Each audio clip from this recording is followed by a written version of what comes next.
when I was active on the Planning Commission, my task was to read what was in that ordinance and understand and what the problems were within the ordinance and try.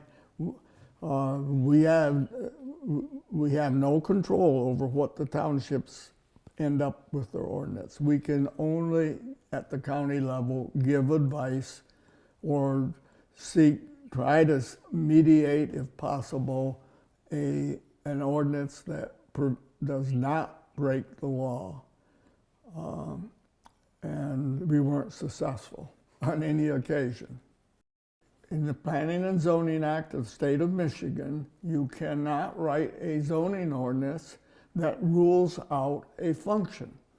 So townships need to comply and allow issues like wind and solar to exist within the township.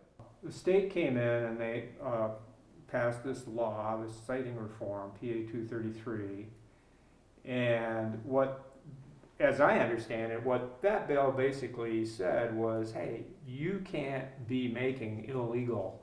No. And the pathway that they chose was to make sort of a separate route for a developer to go in case they ran into one of these ordinances that you described. So they can take it directly to the Public Service Commission. And have you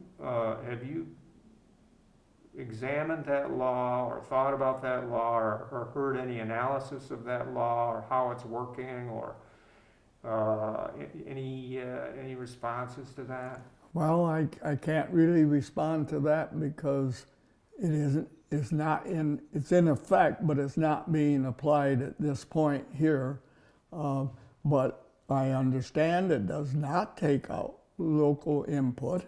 It allows for local input, but it's got to be reasonable and it's got to comply with the Zoning and Planning Act.